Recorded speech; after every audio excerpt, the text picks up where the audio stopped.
अस्सलाम वालेकुम and welcome back with another episode. हमने बेसिक्स देख ली हैं फॉरेक्स ट्रेडिंग की और देख लिया चार्ट्स क्या होते हैं, कैंडल्स क्या होती हैं।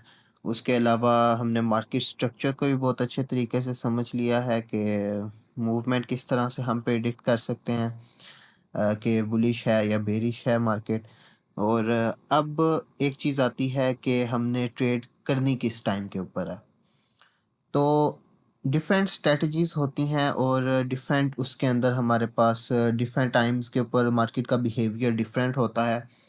तो आज के एपिसोड में हम उसी के बारे में बात करेंगे और देखेंगे कि डिफरेंट सेशंस होते हैं, किस तरह के सेशंस होते हैं और हर सेशन में मार्केट किस तरीके से बिहेव करती है।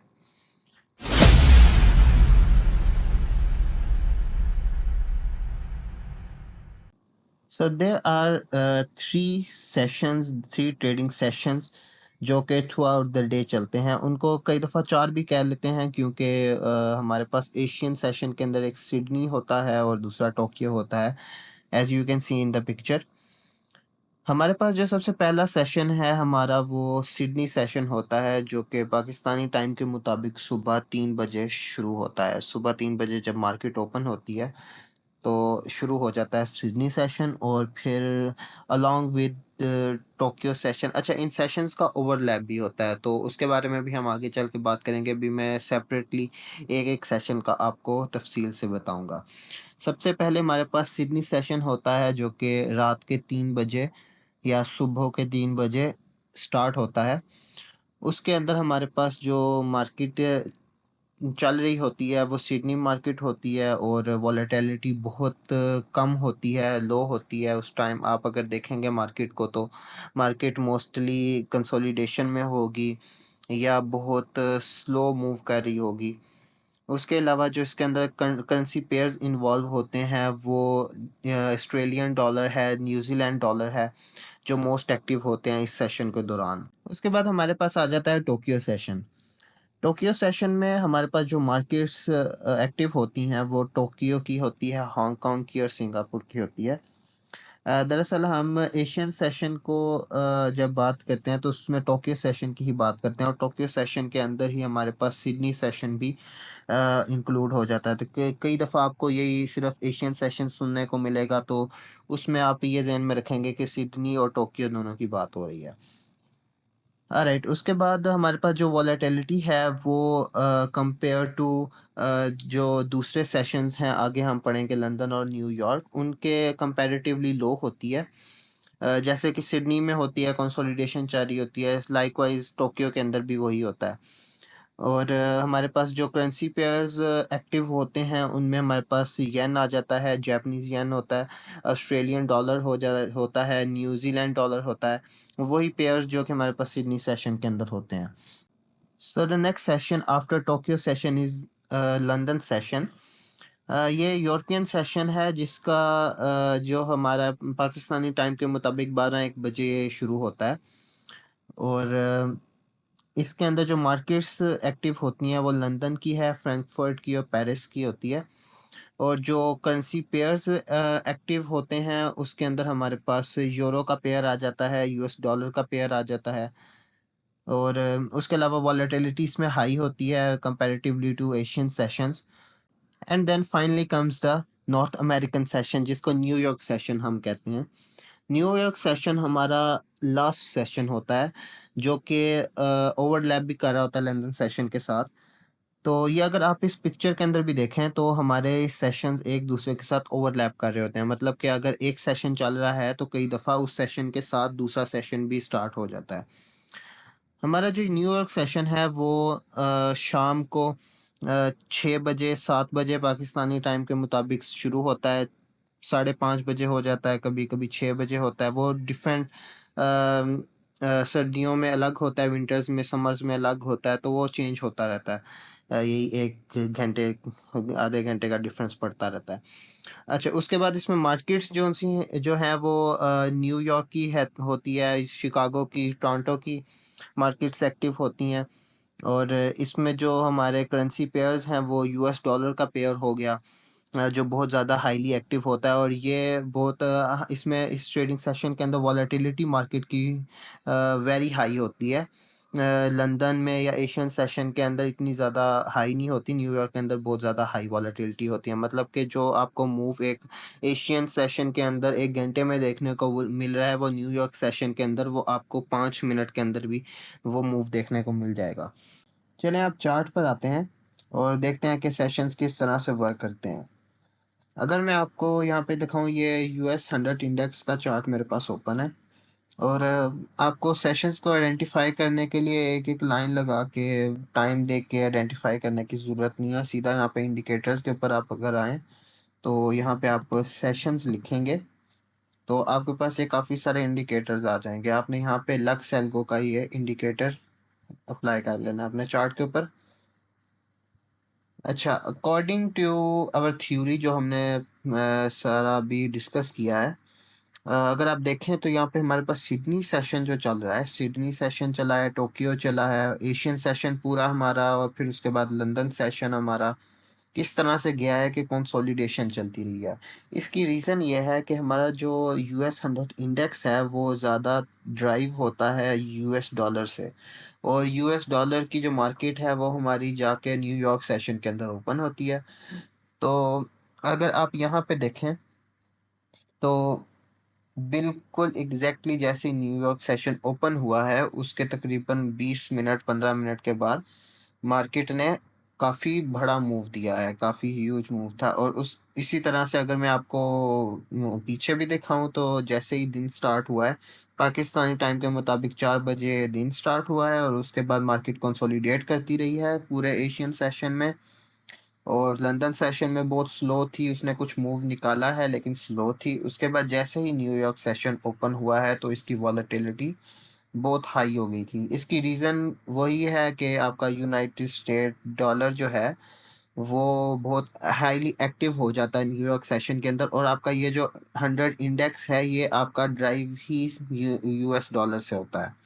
क्योंकि 100 कंपनीज़ आपकी आती हैं, यूएस की टॉप 100 कंपनीज़, और यूएस डॉलर ही इसको ड्राइव करता है। और उसके बाद बाकी भी अगर आप यहाँ पे देखें, तो किस तरह से मार्केट मूव कर रही होती है, और ये देखें ओवरलैप में जाके आता है आपका एक कुछ वॉलेटिलिटी कई दफ़ा ओवरलैप के अंदर आ जाती है। जैसे ये है, ओवरलैप शुरू हुआ है तो आपकी वॉलेटिलिटी काफ़ी हाई हो गई है। ओके, ओवरलैप की अब बात आ ही गई है, तो ओवरलैप का मैं आपको बता दूं कि जिस वक्त सेशंस का ओवरलैप होता है, उस टाइम उसके बिहाइंड साइंस ये है कि आपकी जो लंदन मार्केट और न्यूयॉर्क मार्केट का अगर ओवरलैप हो रहा है, तो उसके अंदर लंदन की मार्केट्स भी ओपन रहेंगी, उसके अंदर न्यूयॉर्क की मार्केट्स भी ओपन रहेंगी। और अगर दो मार्केट्स, दो सेशंस के अंदर दो मार्केट्स ओपन है दो जगह की, तो ऑब्वियसली उसके अंदर वॉलेटिलिटी भी हाई होगी। जबकि इंडिविजुअली अगर हम एक सेशन की बात करें, तो उसमें एक सेशन की मार्केट ही ओपन रहती है। अगर हम उसको कंबाइंड बात करें कि दो सेशंस का ओवरलैप हो रहा है, तो उसके अंदर कन्वर्जेंस हो जाती है दो सेशंस की, दो सेशंस के अंदर जितने भी ट्रेडिंग वॉल्यूम है वो कंबाइन हो जाता है। तो एक तो ये चीज़ है कि आपके जिस वक़्त ओवरलैपिंग होती है, उस वक़्त वॉलेटिलिटी आपको हाई मिल सकती है, और स्पेशली न्यूयॉर्क सेशन के अंदर आपको बहुत हाई वॉलेटिलिटी मिलेगी। और दूसरा ये चीज़ है कि ओवरलैपिंग के दौरान आपको मूव जो से हैं वो क्लियर होना शुरू हो जाते हैं कि आपका नेक्स्ट सेशन वो कौन-सा मूव देने जा रहा है आगे। अगर ओवरलैपिंग हो रही है हमारी लंदन और न्यूयॉर्क की, तो आपको लंदन और न्यूयॉर्क की ओवरलैपिंग के अंदर वो जो न्यूयॉर्क का मूव है, वो आपको एक क्लैरिटी देने लग जाएगा। Okay, moving on. अगर हम यूएस 100 के अलावा किसी और पेयर की बात करते हैं, फॉर एग्जांपल मैं जीबीपी जेपीवाई को अगर खोल लेता हूँ, अब इसके अंदर जीबीपी जो सा एक लंदन का पेयर है और एक जेपीवाई जो हमारा एशियन सेशन का पेयर है। मतलब कि अगर हम सिडनी और टोक्यो की बात करें, तो इसके अंदर हमारा जेपीवाई परफॉर्म कर रहा होगा, क्योंकि ट्रेडिंग वॉल्यूम यहाँ पे जो आ रहा है मार्केट को ड्राइव कर रहा है, वो जेपीवाई ड्राइव कर रहा है इस वक्त। और जीबीपी की मार्केट्स क्योंकि इस टाइम क्लोज होती हैं, यहाँ पे जाके जीबीपी की मार्केट्स भी ओपन है, यहाँ पे जाके ओवरलैप जो हो रहा है, जो मैंने आपको ओवरलैप का एक छोटा थोड़ा सा कॉन्सेप्ट बताया है, तो वो ये है कि यहाँ पे हमारे पास अब जीबीपी भी ओपन हो चुकी है, मार्केट जीबीपी की और जेपीवाई की भी ओपन है इस ओवरलैप के दरमियान में। और इस जगह के ऊपर जाके हमारी जेपीवाई की मार्केट्स क्लोज हो चुकी हैं और जीबीपी की स्टिल ओपन है। तो इस तरह से ये वर्क करते हैं कुछ सेशंस। और अगर आप यहाँ पर देखें तो आपको थ्रू आउट द डे ये पेयर जो से आपको वॉलेटाइल ही नज़र आएगा। यहाँ पे उस तरह से बिल्कुल डेड नहीं पड़ा हुआ जैसे हमने US 100 में देखा था। इसकी वजह ही ये है क्योंकि हमारे पास जीबीपी का इसके अंदर करेंसी है और जीबीपी इसको ड्राइव कर रही है यूरेशियन सेशन के अंदर भी। और बाकी आगे लंदन और न्यूयॉर्क में इसको सॉरी जेपीवाई इसको ड्राइव कर रहा है एशियन के अंदर, और जीबीपी इसको लंदन और न्यूयॉर्क में ड्राइव कर रहा है। अगर इसके अलावा किसी और पेयर के ऊपर अगर हम जाते हैं, मैं अगर फॉर एग्जांपल जीबीपी यूएसडी के ऊपर जाता हूँ, तो जीबीपी यूएसडी के अंदर आपको भी पता है कि एक जीबीपी है और एक यूएसडी है, एक लंदन सेशन का पेयर है और एक न्यूयॉर्क सेशन का पेयर है। तो हमारे पास एशियन सेशन का तो कोई पेयर है ही नहीं इसके अंदर। तो इसके पीछे अभी आप वॉलेटिलिटी भी देख लें, आपने देखा था जेपीवाई का जो पेयर था उसके अंदर आपकी एशियन सेशन में भी वॉलेटिलिटी थी, और उसकी रीज़न थी कि वो जेपीवाई था, एशियन सेशन का एक पेयर वहाँ पे मौजूद था। इसमें एशियन सेशन का पेयर मौजूद नहीं है, तो उसकी वजह से ये बहुत लो वॉलेटिलिटी है। और जैसे ही हमारे पास लंदन सेशन ओपन होता है तो लंदन सेशन और एशियन के ओवरलैप के बाद थोड़ा सा इसने मूव दिया है, थोड़ी सी कैंडल्स इसकी बन रही हैं, और फिर न्यूयॉर्क सेशन के ओपन होते ही वॉलेटिलिटी बहुत हाई हो जाती है। अच्छा, अगर आप इस तरह से मूव देखें कि आपने एक्सपेक्ट ना किया हो कि एशियन सेशन का अब ये पेयर नहीं है, जबकि फिर भी आप इसके अंदर मूव देख रहे हैं, ये इसने दिया है काफ़ी हाई। तो ये आपका टेक्निकली मूव नहीं हुआ, ये आपका फंडामेंटली आपकी इकोनॉमिकल इवेंट की वजह से आपका ये मूव आया है इस टाइम के ऊपर सिडनी सेशन में। क्योंकि जो आपकी रिसेंट न्यूज़ आई है वो आपकी जीबीपी से रिलेटेड हो सकती है या यूएसडी से रिलेटेड हो सकती है। उसकी वजह से ये हमारी मार्केट ने इस सेशन के दौरान, एशियन सेशन के दौरान भी इतना बड़ा मूव दिया है। तो ये रीजंस हो सकती हैं अगर आप उस अनएक्सपेक्टेड सेशन में या अनएक्सपेक्टेड टाइम के ऊपर अगर इतना बड़ा मूव आता है तो वो इकोनॉमिकल रीज़न हो सकती है उसकी। वरना अगर आप देखें तो इसमें आपको इसी तरह से दिन के टाइम या एशियन सेशन के टाइम आपको कंसोलिडेशन मिलेगी, मार्केट रेंज्ड मिलेगी।